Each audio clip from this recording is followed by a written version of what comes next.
ఓం శ్రీ గణేశాయ నమః. ఓం శ్రీ గురుభ్యో నమః. శ్రీ మాత్రే నమః. నమస్కారం అండి అందరికీ. Welcome to my YouTube channel Sri Manju spiritual. మనం శ్రీ లలిత సహస్రనామ స్తోత్ర నామాలకు ప్రతిపదార్థాలు తెలుసుకుంటున్నాం కదా. శ్రీ మాత్రే నమః, శ్రీ మాత్రే నమః. కానీ అంతకంటే మొదటగా ఈ ఛానల్ని మీరు కనుక మొదటిసారి చూసి ఉంటే ఒక చిన్న లైక్ ఇవ్వండి ప్లీజ్. షేర్ చేయండి, నచ్చితే సబ్స్క్రైబ్ చేసుకోండి, కామెంట్ పెట్టండి. ఇంకా వీడియోలోకి వెళ్ళిపోదాము. శ్రీ మాత్రే నమః. 704 నామము సరస్వతి. 4 అక్షరముల నామము. ఈ నామంతో అమ్మవారికి నమస్కరించేటప్పుడు సరస్వతియే నమః అని చెప్పాలి. సరస్వతి ప్రవహిస్తూ ప్రసరించు ప్రజ్ఞ. సరస్ అంటే ప్రవహించుట. ఈ లక్షణము కలదానిని సరస్వతి అంటారు. మన అభిప్రాయాన్ని సూచించే పింగళ నాడి సూర్య సంబంధమైనదైతే ఆ అభిప్రాయాన్ని వ్యక్తం చేయడానికి కావలసిన వాక్కును సూచించే ఇడానాడి చంద్ర సంబంధమైనది అవుతుంది. అప్పుడు ఈ రెంటిని సమన్వయపరుస్తూ సరస్వతి రూపంలో ప్రసారాన్ని సూచించే సుష్మనా నాడి అగ్ని సంబంధమైనది అవుతుంది. ఈ సరస్వతి వెనుక సావిత్రి, గాయత్రి ఉంటారు. ఋగ్వేదంలోని సరస్వతి సూక్తంలో ఈ సరస్వతి గురించి ఓం ప్రణో దేవి సరస్వతి వాజేబీర్వాజినీవతి దీనామావిత్రివతు అని చెప్పబడుతుంది.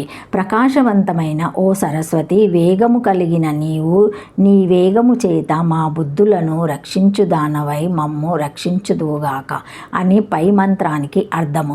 బుద్ధి తిన్నగా ఉంటే కష్టాలు నష్టాలు రావు. పెడబుద్ధి దుష్టబుద్ధి ఉంటేనే వస్తాయి.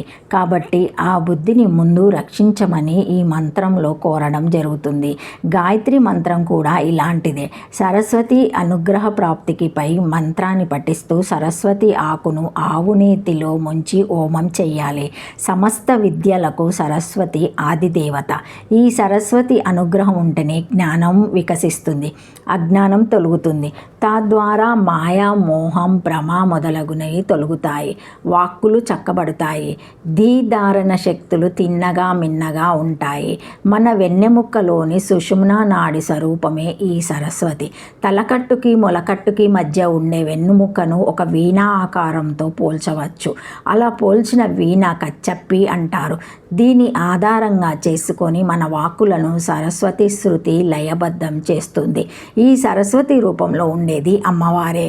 గంగా, యమునా నదులను ఇడాపింగళ నాడులతో పోలుస్తే అంతర్వాహిని అయిన సరస్వతి నదిని సుషుమ్నా నాడితో పోలుస్తారు. ఈ 3 నదుల సంగమ స్థానమే ప్రయాగ. అదే నేడు మనం పీల్చే అలహాబాదు నగరము. పరమ గురువులు మాస్టర్స్ వాళ్ళ విశ్వ ప్రణాళికను నిర్వహించుకోవడానికి ఎన్నుకున్న కేంద్ర ప్రదేశాలు ప్రయాగ కూడా ఒకటి అని గుర్తుపెట్టుకోవాలి. 1 ప్రవహిస్తూ ప్రసరించే ప్రజ్ఞ స్వరూపిణి, 2 సుషుమ్నా నాడి స్వరూపిణి, 3 అంతర్వాహిని అయిన సరస్వతి నది స్వరూపిణి, 4 సర్వ విద్యాది దేవత, 5 అగ్నితత్వ సూచిత అని ఈ నామానికి అర్థాలు చెప్పవచ్చును. పూర్వనామము సర్వమోహిని. జీవులను భ్రమలో పెట్టే అమ్మవారి ఒక శక్తి లక్షణాన్ని సూచిస్తే ప్రస్తుత నామం సరస్వతి. అటువంటి భ్రమల్లోనూ మోహంలోనూ పడకుండా జ్ఞానాన్ని ప్రసాదించే అమ్మవారి ఇంకో శక్తి లక్షణాన్ని సూచిస్తుంది. శ్రీమాత్రే నమః. సరస్వతి నను ఘటపటహైర్బోధా భావ నా యాపి తుల్య న్యాయేన మోహమాత్రత్వత్ తయరోపాయ భేద ఏ వస్తు అతః సరస్వతి. సరస్వతి జ్ఞానాభిమానాని దేవత. జ్ఞాన సముద్ర రూపేత్యర్థ.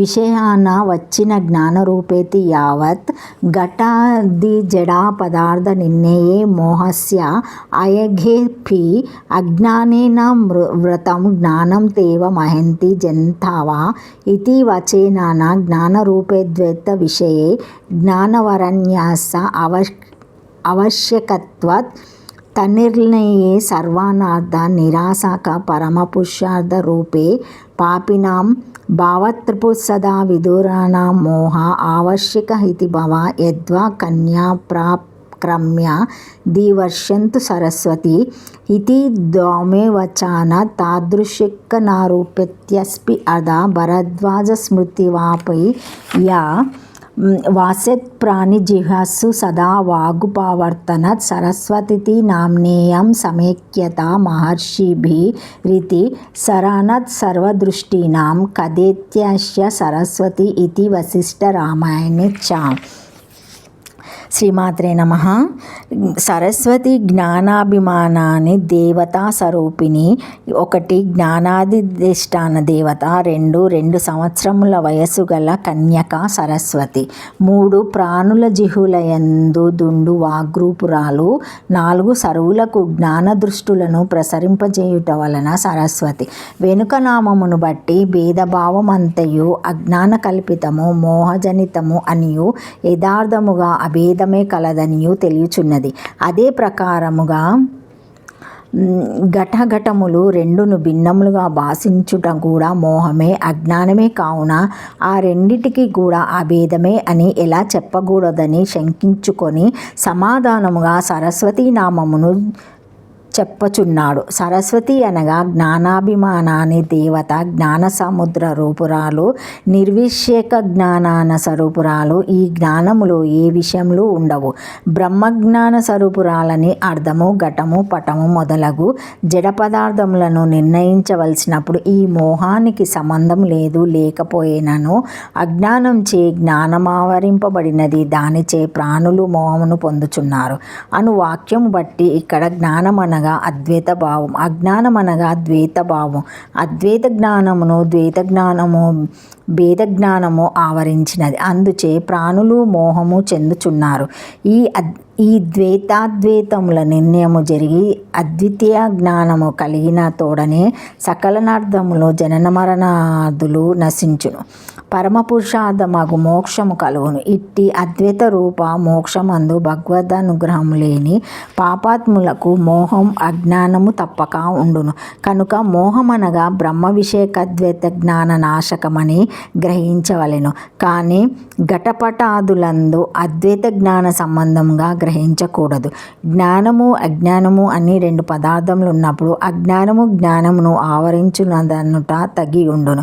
ఇక్కడ ఘటపటములు 2 అజ్ఞాన విషయములే అగుటచే ప్రత్యేకంగా మోహ సంబంధం ఇచ్చుట చెప్పవలసిన పని లేదని తాత్పర్యము. లేదా ధౌమ్యుడు కన్యకల నామములను నిర్ణయించినప్పుడు 2 సంవత్సరముల కన్యకకు సరస్వతి అని పేరు అని చెప్పెను. కావున 2 సంవత్సరముల కన్యక భరద్వాజన స్మృతిలో ప్రాణులందరి జిహులయందు వాకులకు స్థానమై ఎల్లప్పుడుండుటచే మహర్షులు ఈమెకు సరస్వతి అను నామం చెప్పిరి అని గలదు. వశిష్ఠ రామాయణమందు కూడా అందరి జ్ఞాన దృష్టులు ఈమె యందు ప్రసరించును గనుక సరస్వతి అని చెప్పబడుచున్నది. లేదా సర్వులకు జ్ఞాన దృష్టులని స్రవింపచేయుట వలన ఈమెకు సరస్వతి అని పేరు, అనగా జ్ఞాన ప్రవాహ అని అర్థం అని కలదు. 4 అక్షరముల నామము. శ్రీమాత్రే నమః. శ్రీమాత్రే నమః. Thank you for watching my video. Please like, share, comment, subscribe to my channel. మరిన్ని వీడియోస్తో మళ్ళీ కలుస్తానండి. ఈ వీడియో మొదటిసారి ఎవరైనా చూసి ఉంటే తప్పకుండా లైక్ ఇవ్వండి, షేర్ చేయండి, సబ్స్క్రైబ్ చేసుకోండి, కామెంట్ పెట్టండి. Thank you. శ్రీమాత్రే నమః. లైక్ చేయడం మర్చిపోకండి ప్లీజ్. శ్రీమాత్రే నమః.